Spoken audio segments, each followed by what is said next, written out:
Hello and welcome to the channel again. Today I want to look at a couple of things with you with regards to what is happening in the eastern part of Congo. There are some development that I wanted us to look at today, and this is reported by the Al Jazeera media. It says peace prospect dire, more tension as the M23 fights on in DRC despite deal. Congolese hopes that conflict would end this year were dashed after M23 advance on key city Uvira despite US and Qatar's peace efforts. What I want to bring to your attention is this. We need to understand what is actually unfolding in the eastern part of the DRC for what it is. Why is this situation the way it is at the moment? Even though the deal has taken place, even though the deal has been done between the US and the DRC, but why is conflict still ongoing in that region? A lot of people don't understand why the US, being such a military force, such a military power, and is clearly has given not just instructions, but a deal has been made with the DRC in order to stop what is happening in that region. But why is it going on? I'll tell you in simple words. From my point of view, the way I look at this situation is this. The deal has taken place. Yes. But this is like Rwanda's last attempt. They know that if they let go, if they relinquish and release what they seem to think is a foothold or a stronghold, then this will be the last that they will ever do such a thing in the DRC. So they want to hold on to what they have already taken, and in the bid, if you like, to have a deal that will benefit Rwanda. And Kagame has and knows that this is the last attempt. Remember, Kagame's regime has been in power because of the backing of the US. They are the maker of the man, and they have done a lot of deals with him in the past 25 years. They have made him to the person that he is today and his regime. So having a lot of deals with the US means that if the US is going to have to force him out of the DRC, it's going to have to take a lot of back and forth and dealings for that to happen. And the US, that is, don't want to hit the man in a, they don't want to destroy the man, so to speak, because there are deals there are deals that they have done with Rwanda. I suspect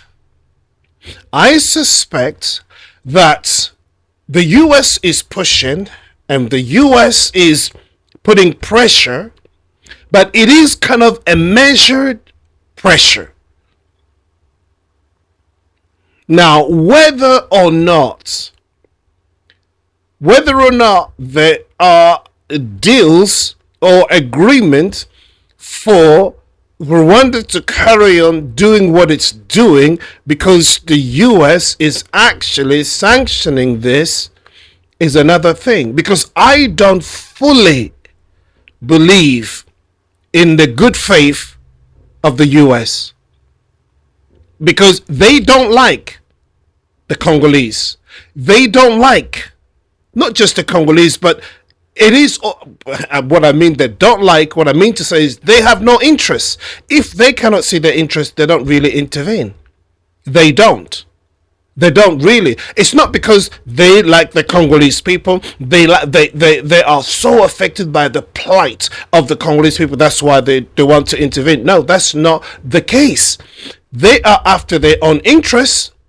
There's nothing wrong with that. That's what politics, that's what relationship is all about in this, in geopolitics, and in what nations is all about altruism.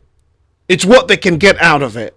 Okay, so in this situation here, what is actually happening under the table between Rwanda and the US, we don't know. But it seems that the US is taking its time in order to basically solve this problem in the eastern part of Congo. Why do I say the US is taking its time? Because if it wasn't for the US, up until this point, something else would have already happened in that part of the DRC. And let's admit that it is the US that has intervened up until now to stop what was already a move that was going to cause havoc in the Democratic Republic of Congo. So the last move, that the fact that they have gone into Uvira and they have made a statement that they have withdrawn from the city, even though we know that has not happened, tells us a lot. But where do we stand right now? What is happening? There are negotiations that are still going on. Like I said, it's the last attempt, okay, for the AFC M23 to pull out of the DRC. So on the one hand, if the M23 they have positioned themselves in Bukavu and Goma and would like to stay there so that they can basically claim this as an independent state, if you like. You've seen what's happened in Somaliland. This is basically what they're trying to do here as well. And I want you to know that the deal or the peace agreement between the US and the DRC to bring about peace in that region, it will happen. At least that's what I think. It will happen, but it's not really clear as to how or what form that will take. Because we can already see that the relationship between Kagame and the US is not as it used to be. So that's the reason why he's pivoting towards Russia at the moment. And he's looking for support in order to maintain what he has there. And when I say Kagame, you have to feature in Museveni and Ruto as well. So the situation is a little bit, I wouldn't say confused, but it is moving at slow pace. One of the reasons as to why this is happening is, like I said, is because the army in the DRC, we've mentioned this a number of times, this army was infiltrated to the eyeball. They are not in a position, not at all, to secure the people or the territory, the integral territory of the DRC, because many of them are actually working for the M23 and its leaders, that is Kagame. And this is what's basically been unfolding all throughout, and it's playing out even now. So the DRC doesn't have a stronger, even though they are being trained at the moment, but we don't know if they are up to the task at this moment in time. So therefore, that's why the DRC is relying on the US, but relying on the US 100% will be also a big mistake, because the US will only do what it deems profitable for the US. But let me read you this and then I'll end on this thought. When Qatar helped secure a peace deal to end ongoing conflict between the M23 rebel group and Democratic Republic of Congo government last month, there was hope among many Congolese that a permanent ceasefire would soon emerge to end the fighting that has uprooted close to 1 million people in that country's troubled east, and give war-racked community some respect as the new year rolls in. Since late 2021, the group, which the United States and the United Nations say is backed by Rwanda, has clashed with the Congolese army in a heavy offensive that have killed at least 7,000. They're being moderate here. It's more than 10,000 people this year alone. Several regional attempts at resolution have failed. Still, when M23 representative and Congolese official met for negotiation in Doha and proceeded to sign a peace deal in November, exhausted Congolese dared to hope. This deal, some reckon, could be different. So when the rebel launched yet another offensive and temporarily seized the strategic city of Uvira this month, hopes for lasting peace were painfully crushed. Some concluded that those at the helm of the talks were playing politics. It is clear that they don't have any will to end these conflicts.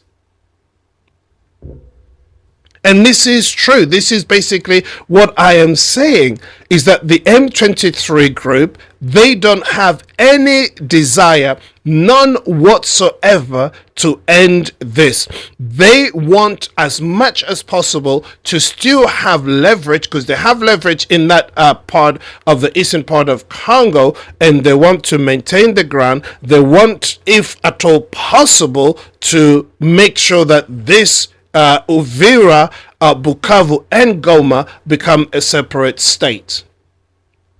And this has been long in the making. It's nothing new here. It's been long in the making, because for the past 20 years they have worked towards this end goal, and it's just basically unfolding right now. And as we said, it is only the presence of President Felix Tshisekedi that has interrupted what Kagame and his cohort have been planning all along. And this, with President Tshisekedi in power, it is this opportunity that the DRC has to sever ties and basically stop this Machiavellian plan that has been concocted in Kigali. If the Congolese lose this opportunity to stop such a thing, then we don't know what happens when President Felix Tshisekedi leaves power.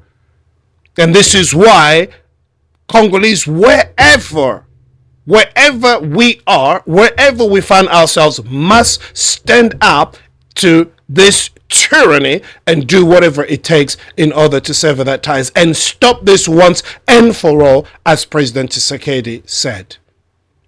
I welcome your comments, and I'll see you in the next video. Take care. Bye-bye for now.